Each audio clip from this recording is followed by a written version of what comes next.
what you came for.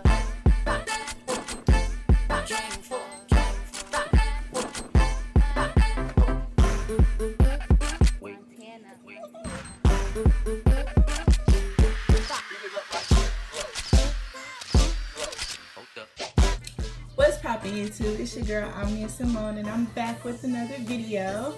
In my last video I mentioned joining the army, so in this video I'm going to tell you guys about my process about getting into the army and also my enlistment process. So it all started in 2016 around the summertime, and I was working at the time, and I found out that I probably wouldn't be going back to school. And what I mean by that was staying on campus. I wasn't going to be staying on campus because I let my grades slip, and I didn't receive financial aid for fall of 2016. So I was trying to figure out ways to make money and make more money so that I'd be able to pay to stay on campus, but it just wasn't happening for me. So one day I was just riding around driving, and I passed by this Army recruiter place. So I turned around and went to the Army recruiting station. There I met my recruiter, and I caught her while she was walking out the building. So we didn't really talk for real, but I took her name and number and she took my name and number, and we texted a little bit that day. So the next day she told me to come in, and that's what I did, and we did a little bit more talking. I told her about my situation, and she said, yeah, I understand that and stuff like that. And there's more reasons that people join the army other than just serving their country. Some people join just for the benefits, so that they can get their benefits, they get out the army, and then they use up their maximum benefits. Other people they join just for different things, and that's okay, and that's what she was telling me. So my main reason for joining the army is for education purposes. So at first I was considering going to the Army Reserve because I still wanted to go to school, but I found out that I could not unlock my benefits until after a year of service. And it just didn't make sense to me to complete a year and then get my benefits and then do reserve when I was basically doing active duty and training and stuff. So that's when I decided to just go all the way, go active duty, and unlock all my benefits for my maximum benefit. I was in school for nursing, and I basically am following the same path just in the army. So I will complete my basic training, I will graduate from basic training, and I will start my AIT as a 68 Charlie practical nurse. And that's what I was in school for. So I'm on the same path, I'm doing the same thing, and I am happy with that. Now back to the story.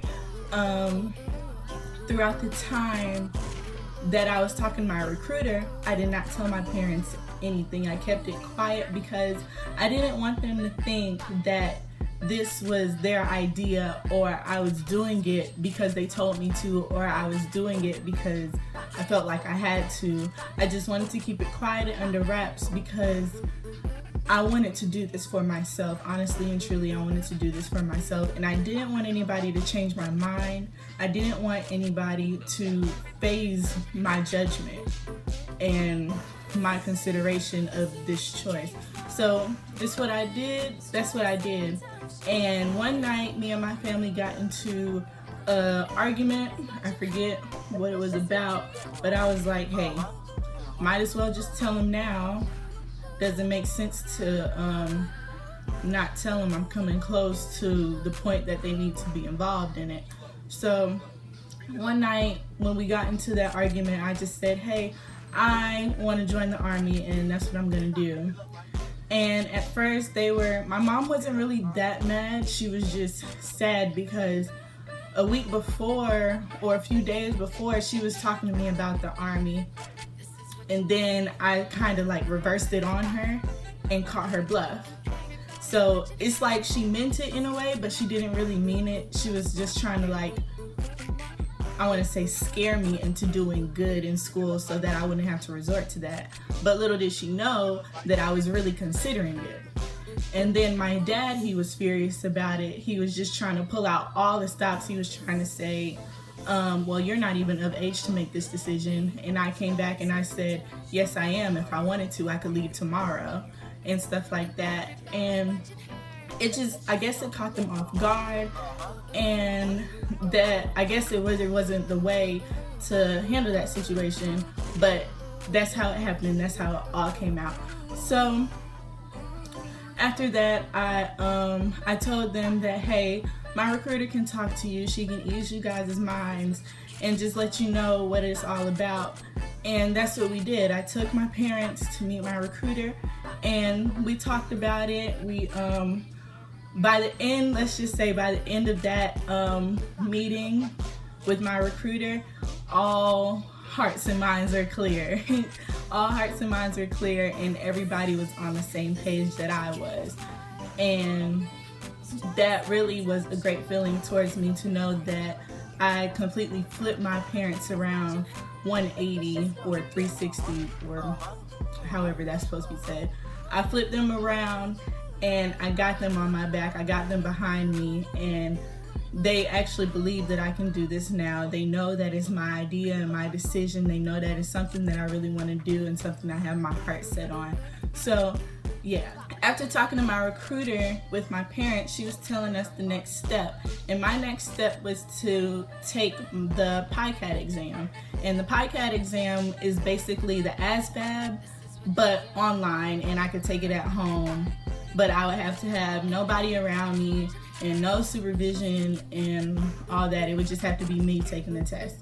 So that's what I did. I took my PICAT. I did really well on it. I scored a 79 on it.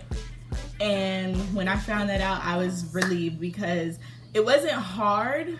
It was just like high school material, and I'm in my third year of college, or I just completed half of my third year of college. And it's just stuff I had to kind of remember and just really, really put my mind to it to get that test done. Some of it was like mechanics, and I know that was like my lowest score of all, or yeah, my lowest score throughout the whole exam, but I still passed it. I guess I was a lucky guesser. But after I took the PICAT, my recruiter told me that now I have to take the verification test, which I took to verify that I was the one taking my test, that I didn't have any help, that I wasn't on the phone with anybody being like, hey, give me the answer to this, or, making sure that you didn't cheat, making sure that you are you and that you took the test, basically. And I passed that too.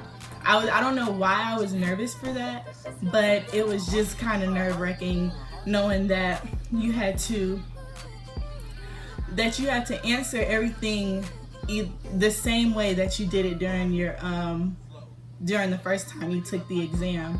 And I don't know why that was so nerve-wracking to me, because I know that I took it and I didn't have any help, but I just don't know. That was kind of just nerve-wracking to me. So after I took my verification test and I successfully passed that, the next week I had to go back to MEPS and take my physical. They checked, during the physical, they checked eyes, ears, your sight or your vision, your hearing.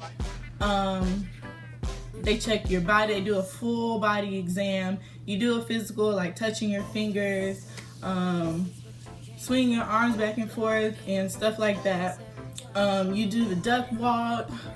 They just make sure that you're in the right physical condition to join the Army, because if you're not, then you'd be no benefit to them, right?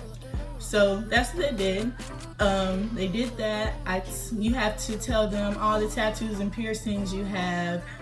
Make sure that it's none on any visible parts of your body. So say you wear your uniform, it could be no tattoos on your face. Only, I think for ladies, they can only have these piercings. And I'm not even sure if that's right, but I hope so because I like my ears. I like my ear piercings. You can have no neck piercings, no arm piercings below your wrist, so like none on your hand. And I think that's it. Anywhere else that is not visible while you're wearing your uniform is okay. And that's it. Make sure it's not obscene or you know, just degrading towards anybody or anything. Basically, make sure that your tattoos and piercings, make sure you can tell your mama about it, I would say. Make sure you can go to Jesus about it. That's what I would say. I passed everything, but they told me that I might have to get Army issued goggles, Army issued glasses, because I couldn't see towards the end. They had these really, really tiny letters, like smaller than the doctor's letters when you go for a checkup or whatever. And I'm like, how in the world is anybody supposed to see those? They were smaller than ants and I couldn't even see. But yeah, I finished my physical. I finished my physical early, like really early in the morning. But the bad thing about that was I had to wait the whole entire day for the people that came from my area, because you can't drive there. You have to be taken there. So yeah, I had to wait for the people in my area to finish, and they didn't finish till around 3. And so that's why I was there all day. I was just sitting there, and you can't fall asleep in MEPS. If you fall asleep, they'll wake you up and basically just tell you don't fall asleep. So stay awake. And yeah, that was it.